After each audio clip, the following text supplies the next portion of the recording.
Hi everyone, welcome back to the channel. Today I'm sitting here with this. Now, I've done some shorts recently which actually people seem to love.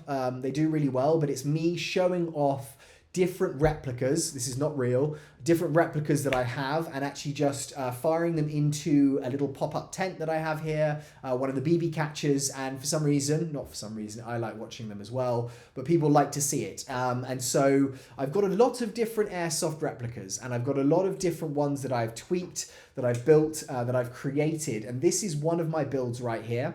So I thought it might be cool to do a little series of videos, you know, with me sitting behind the desk, because this is how I like to record my videos, of me talking through different builds that I've created, what I've done to them, why I've done those things, you know, what I like about them, what I don't like about them. And actually, I think it'd be a good just kind of forum for you guys, hopefully to get value from it and see things that maybe you like, but also just to ask any questions, to tell me if you think you don't like that, or to recommend things you think I could do better, or stuff that you think I would really like to do to stuff.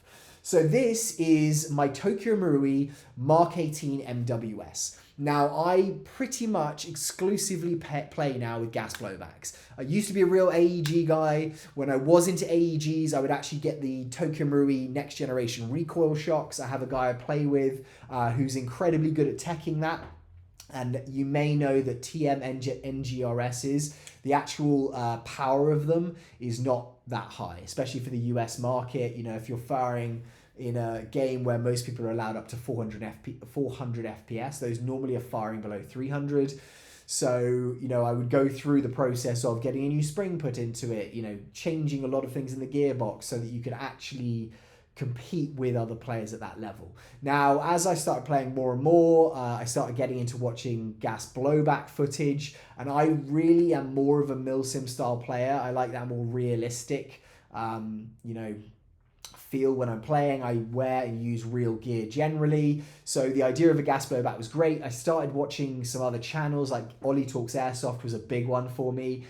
Jaeger Precision is another one that I watch a lot, but they are so passionate about gas blowbacks that it kind of got me hooked on this. And so now I pretty much just am using, or building at least, gas blowbacks. So this really was probably the first one that I bought, and I was like, I'm very excited to get, and was like, this is something I'm going to build out, and I'm going to change it, and I'm going to add things to it. So I'm going to go through this quickly, and well, not quickly, I'm going to go through this and I'm going to talk to you about the exterior changes that I've made to it, what I've put on it in terms of attachments, what I've done in terms of internal upgrades, and then hopefully you guys will get kind of an idea of why I've done this, and you can let me know what you think of this build, and if you do it yourself, or if you think that I'm crazy. So this is, as I said, the Tokyo Marui Mk18 MWS, licensed by Daniel Defense, and it's expensive. This, I believe, is probably one of the most expensive MWSs, if not the most. It's about $750. I got this one from eVike, and you're paying a lot of money for it. And you're probably thinking, or you might not, but I would be thinking, hey, that looks great. Look at all those extra things. $750? I'd pay that.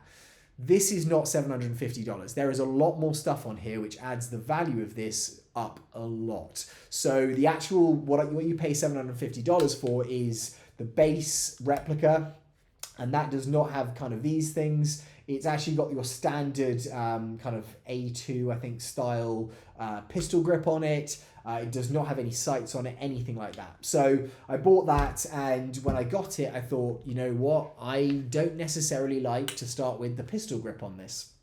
I actually want to have something more vertical, and I actually like, I've got quite big hands, so I like a big kind of grip on it. And this is the Daniel Defense real steel pistol grip. It actually has a built-in trigger guard as well. And the reason that I got this, they actually do two versions. They do this version, and they do a standard one where you can use the regular trigger guard.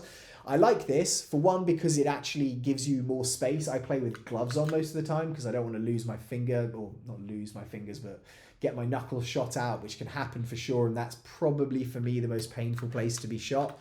But the reason that I really like it is that this is one piece, And so there is no seam here. An issue that I was having a lot, and I don't know if it's just because I, I'm holding my replica like this, and this is resting constantly on the top of my finger, but I would get, the crease there would just dig into my knuckle, and that would happen with a lot of, M4 AR based replicas. So when I saw that they did this version, and effectively it's just a long pistol, well, it's a pistol grip with this kind of attached to it. So when you attach it, you remove the normal trigger guard, and then you just literally pin this in. And it's so comfortable. I think some people won't like it. It's got this kind of rubberized texture right here, which, as you can probably see here, it's actually kind of just rubber on here.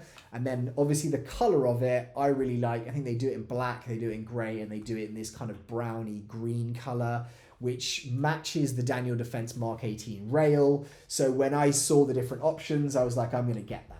And what they also do is that they do a kind of kit, which is what I've got. So as you can probably see, I've got the stock, which is the kind of matching version as it comes. And then also this front grip here as well. Again, I really like it. I wasn't actually originally a fan of foregrips. I always liked to kind of actually just grab the rail, or actually I would grab the magwell quite a lot. But with this, for some reason, it's a heavy front end. It's a full metal Riz rail on here, Picatinny style rail. So it is heavy, and for some reason, just where that sits, I don't hold it like this normally. If I'm getting tired, sometimes I do. But just having kind of this little grip here, for me, is ideal. So I got this and I actually put it on there. Now they do a version, which this is not, which is actually a Picatinny style version. And it's cool, but it's, for me, just too wide. Like, this is a very narrow, nice, kind of thin actual foregrip, but it is Picatinny, it's M-Lock, which is not great, which is great for most people. However, when you're running a Mark 18 style, Picatinny rail, obviously it's not going to fit on there. So what I've actually got here, and you're probably thinking, why are you doing this, is I've put a M-Lock to Picatinny adapter, and then I've actually attached this onto here, which for some reason, again, it kind of gives me this, block here, or this smooth surface. So when I'm grabbing that, I really like it. And I like how much thinner this is. It's solid. It's not going anywhere. So I decided that actually I would go with the M-Lock version of it. I actually originally was going to change this front rail out into the handguard, out into M-Lock. And when I got it, I just felt it and I was like, I actually really like it, Picatinny. And I know mainly if I'm going for replicas or my other builds, nearly all of them are M-Lock, because I think that that's the best mounting system. But I don't know what it is, and it might be the length of this being kind of the shorter Mark 18, or maybe it's just the nostalgia. But when I got it and I grabbed it, it just feels great. And so I decided to keep this. Now, one thing that I did do, which was a real mess up, is that when I was thinking about changing it, I actually decided I was going to just try it out. So the barrel nut, which actually locks the barrel in, which is just under here, so you remove the lower part of the rail. You need to basically get a special tool in to twist it to undo the barrel nut to actually be able to get this rail off. It is an absolute nightmare to get rid of it. So if you are thinking, I'm not going to keep this Mark 18 style rail on it, I would probably go for the M4 style MWSs and then just play around with it and change the outer barrel, the rail, the free floating handguard separately, because it's a lot better to do that and it's cheaper. However, if you are going for this, then great. And if you're going to keep it, definitely, I love the Mark 18 and I would definitely recommend it. But what I ended up doing was trying to get off that barrel nut. I had this in a clamp, and trying to do it, I actually ended up scratching this rail completely. It wasn't going to be a big deal, but what I ended up doing was I went and bought a Guns Modify rail. You actually have to buy the replica, and it had some cool parts in it that I wanted. So I ended up just buying that and I changed it out. So technically, this is a Tokyo Marui Mark 18, but I've actually taken the Guns Modify Mark 18, which is another company that make a lot of replicas or parts for MWS replicas. I put that rail on top of here, which is great. I do actually think the rail's probably not quite as nice as the Tokyo Marui one. The color's a bit different, but it works well. I kind of prefer it looking all clean and new and nice, even though I know realistically I should have this more worn in. I should have it painted, not just black, because actually it's not good just to have an all black outline of something you're trying to stay stealthy with. But I do like this rail, so that's why I kept it. This as well, which is the stock, it's adjustable, so I'm not going to pull it out now, but 6-position adjustable stock. It's kind of got this rubberized texture on here again. You've got your QD sling attachment right here, and I really like it. You can change this out for the back. The one that comes with it is good, but it's actually quite thick. And I just don't like when you have such a thick actual stock on the back of it. For some reason, I just don't like when it gets in the way. I like being able to kind of lower this down and get my cheek against it, but not kind of have my head sticking out, trying to struggle to find the sight. So again, something I really like. You may not like the style of it, but actually I think, you know, you've got it keeping in tune with it. And I've definitely put this same set onto a couple of my other replicas, so I love it. I would definitely recommend it if you like the look of it, because I think it's very, very comfortable. Okay, other things that I've done on the exterior is you can probably see this, which is probably the most expensive thing on here, almost the same price as the actual replica.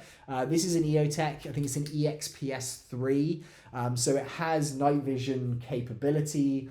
It's real steel, which means it costs about $650. So again, this is pretty much doubling the price of the replica. I would say though, I've bought repro EOTechs before and they look very similar, but they are nowhere near the same quality. And so obviously that's a lot of money, and it's a lot of money for me to spend. But if you are thinking, should I get a real one? Should I just buy a repro? And you know you're thinking about spending that money, I would just get the real one. The resale value of them is way higher. So actually, if you're deciding, you know, I'm going to end up reselling at some point, it's not going to go to zero. You can sell these for a good amount of money. And if you're thinking of putting it on a real steel at some point, you can actually do that. They make these lens protectors, which you can get for probably about $20. I think Guns Modify actually make one, same company that make this rail. And so I ended up just putting one of these on, so then you're not going to blow out the lens, because that would not be ideal. So that's my EOTech that I've got on here. This is a PEC box here, PEC unit. This gives out a laser. I'll try and show you guys here. You can see there the laser that it gives out, green laser. This is by a company called Somo Gear. So they're not nearly as expensive as a real one, but they're still $400. And so I know a lot of people just from watching reviews on YouTube use this on their real steel, and actually apparently it holds zero. Apparently it's great. It's potted, which I didn't understand what that meant, but it means that inside the kind of plastic is formed in there to block everything in place, so it's not going to be wiggling loose. You know, if you're trying to keep the laser where you've zeroed it, it should keep it there fine. And obviously this also gives out an IR laser and effectively like an IR flashlight. So I have night vision, and I'll go through that in another video. That is an unbelievably expensive thing to buy and completely unnecessary for 90% of the time. But the idea that actually I can have an IR laser and I can have an IR flashlight on here, I really, really liked. So I ended up doing it. So that's about $400. This is a GBRS rail mount. It's called the Hydra, I believe, if I'm thinking rightly. I almost had a mind blank on that. But it basically is a riser that is going to hold, it's got a Picatinny rail here, so you can put this on and a second one here. So you don't have to have this set up of the EOTech and the PEC 15. But you can have kind of anything you want. I think this works really well. But this again is very, very expensive. It's probably $700 to do that. Completely unnecessary. You can get copies of that, which I think are going to do exactly the same job if you're just using it for airsoft. So I wouldn't necessarily buy the real thing, but resale value is going to be there. If you end up putting it on a real steel, then, you know, it's useful and it's great. I mean, it is solid. Some of the rail mounts that I've had before, I would say that they can get loose. They're not that solid. It can get really, really annoying. So I went with that, and some people absolutely hate this design. I actually really like it. Normally a lot of people have their PEC box on the end here, and I think that is great because actually, you know, you're kind of keeping it closer to the actual end of, you know, the barrel. So in terms of the discrepancy between where your laser is going to be coming out and where the BB is going to be hitting. You know, you're not going to have to judge for that distance as much. But I really like the fact that this just clears that up. You know, I have all this rail space to use as I want. My hand can kind of move around here. And this is just tucked up in a space where it's not affecting the sight. And it just kind of does everything I need it to do right there. So I really like this Hydra mount. And I would say, look, you can probably see here, if I show you the real EOTech, this is going to be tough for me to do this for you, but I'm going to try. There is the EOTech there. And as you can see, it's not being blocked by that. So I think it's a really cool design. I know some people don't like the look of it, but I quite like that it's centered in terms of the weight, and you know, it's not kind of top heavy in that way, or it doesn't feel like that. Definitely not when there's a mag in there. Make sure I turn this off. So going from that, I have then got a Unity tactical pressure switch. So I can't remember the name of this one. If you remember, put it in the comments below, but I will remember as soon as this video is finished. But effectively, this is a pressure switch, and it has two switches. And where my thumb rests with this grip, it makes it perfect, where I've actually got one button here, which you can push in, and actually I've got this set on mine to be the laser and a flashlight, which is my Surefire right here. I'll talk about that in a second. And the second button is just set to the laser.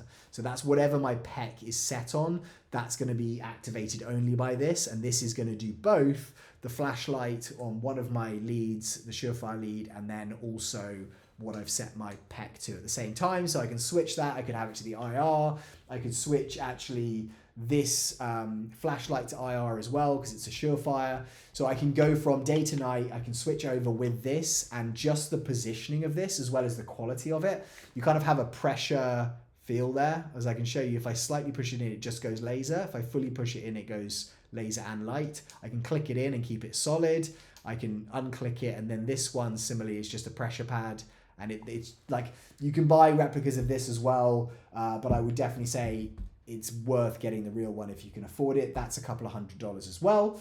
Surefire is about $300-400, which is crazy, a lot of money, but the quality is there. Everyone seems to use these on their real steels. So I would say, again, if you want to get the real steel, get that. You can also get a lot of replicas that will do very, very similar job. And I've put a lens protector on that. This is kind of like a little rubberized cap here with a lens protector on. I have actually played without having this on a lens protector, and it has smashed the actual lens with a BB. Now these are waterproof, so you know, having the lens smashed is awful. It actually continued to work. But one thing, I messaged Surefire or emailed them and said, hey, this is actually cracked. They just sent me a package label and said, send it to us. I think it took them about 3 weeks, but cost me nothing. They repaired it, they replaced the lens, resealed it, sent it back to me. So again, that is something that if you're thinking, should I buy real, should I not? The quality of working with a real producer who you're spending real money on, a lot of them will do repairs on their products and not ask questions about it. I think most of these are not supposed to be used with airsoft. And if you say, hey, I had a friend shoot point blank at a lens that I have here and I want you to repair it, they may not do that. But they did that for me. And so that's just something to bear in mind. Then you've got a mount so I can move this around. What else have I got? So I've actually got a bad lever here. So as you can see, this is my bolt release right there. And actually this has a little lever which just puts this right here. So what that does is when the bolt is locked back, as you can probably see, the bolt right there is locked. This is actually protruding slightly. And so what I can do is I can just push that down and it releases the bolt. And then obviously I can fire the action there. So that I really like because, you know, I can actually lock the bolt with it by pushing this with my finger. But what is kind of annoying sometimes with these AR style, you know, older style ARs, is obviously if you're firing, the bolt locks back, you go to change the mag, you put the mag back in, you're having to slap normally here or push this bolt release to release that bolt. Now that effectively makes it ambidextrous, but not just ambidextrous, it gives me it on my finger. So I really like that. I know some people won't like it because it feels like it'll get in the way, but that's something that I put on the outside, which I really liked. Another thing that I did is I got a Repro Geisley charging handle here. So this isn't what comes with it. I think I paid maybe $30 for that. And actually, I just like the style of it. I like these winged kind of locks here. And Geisley, again, really reputable brand. I think you can use real steel ones, but I'd have to check on that. So definitely don't quote me on that and don't buy it until you check on it. Other things that I've done. So I think we'll move to internals now. Oh, I think I just ended up pausing. There we go. Sorry for that little interruption. I think what I'll move on to now is the internals. So that little block in the video is going to be great because it's going to give me a new spot to talk about. So internals that I'm going to show or talk about, I'm not going to take this apart because YouTube have an issue with this, but I am going to turn around and just talk you through it from the exterior and try and open this up so you can see, you know, inside the bolt, etc. Now this is a flat trigger here, as you can see. That is not standard. That does not come with it. This is a trigger, again, made by Guns Modified. So what I did is I didn't just change the trigger, I changed the entire trigger box inside, which actually, you know, the actual trigger that comes with it's fine, but I really like a very solid trigger pull, and I don't like any take up. So I don't like two-stage triggers, and that right there is on the wall. So if I push that, it goes. Release, goes. And so I really like that because of how snappy it makes it. But you can basically put the trigger box in, you can pull it out, again, a bit of a nightmare to do, replace it completely with a pre-built one. You can change out different parts of the trigger box, but Guns Modified generally, I've had a very, very good experience with what they do. So I put a Guns Modified trigger box in there. The other thing that there is in as part of the trigger box is a Z plate, and that is a plate which basically captures the bolt or catches it when it is locked back like this. And there is one that is made by a company called EOTech in the UK. It's like a titanium plate which basically holds that bolt. That I actually ended up changing out as well. So that I really, really like. It's just actually been great. It kind of holds the bolt a bit further forward than it would be normally. You know, it would probably go back there, but it means that you get consistent bolt lock on every single time, you know, you actually lock up that. So that is what I've done on the internals. I actually ended up changing the bolt inside. That is also from Guns Modify. And then I've ended up changing the buffer, which is inside the buffer tube, short stroking that a bit with a heavier spring, so it gives more of a recoil. I've changed the hop rubber within the hop unit, and then I've also changed the inner barrel.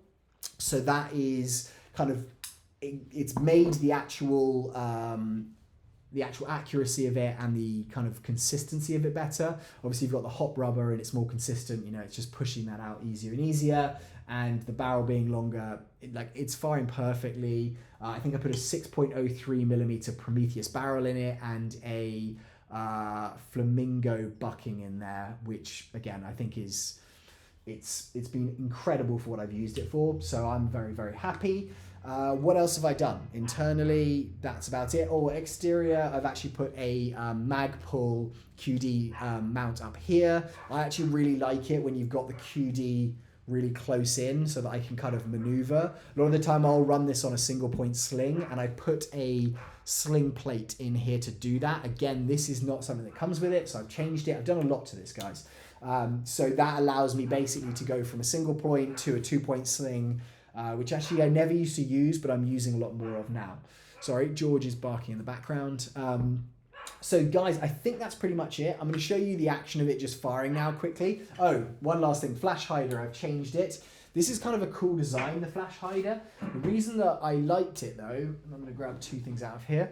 The reason that I really like it is it actually looks cool, but it's an EOTech flash hider. I think EOTech make tracers, as you're probably aware. And normally I don't like those particularly, but this one I really do like it because it actually is like a QD release flash hider, which you basically can put this tracer onto. So this is a tracer unit. I think it's the Predator Mark II from EOTech, probably about 150, and it comes with this. If this didn't look good on a Mark 18, I wouldn't use it. But basically it has this kind of release here. If I put this on top of the actual thing and press it up and I rotate it, snaps into place. And I actually think that looks really cool. It's not as real steel, I don't think, as other things you could put on it.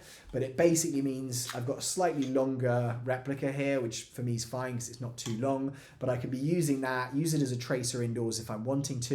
You can get the muzzle flash effect. And then if I want to remove that, it's super easy. I just pull this up and then it comes off and removes it. So I really like that. So that's just probably the last thing that I've put on here. And then what I'm going to show you quickly is the action. So I'm using these Guns Modified PMag Gen 3s. I love these. I think that they are lighter and easier to use than the standard Tokyo Marui ones. I probably get about 3 full mags out of it if I'm trying to do that. I think some people have had issues with leaking on these. I haven't had that issue. And some people don't like how you load them. I'll quickly show you that. I don't know if YouTube are going to like this, but this is not real. And what I'm going to do is just, you remove the base plate here. I'm just going to push down this little button. And now as I say that, I'm not going to be able to do it. There you go. So you push down this little button, slide that back. I push this through. And as you can see here, there's like a kind of tray. If you pull this the whole way up, then it will kind of lock that in place. You can just pour BBs in here, and normally I'll keep it there and I'll just kind of speed load it.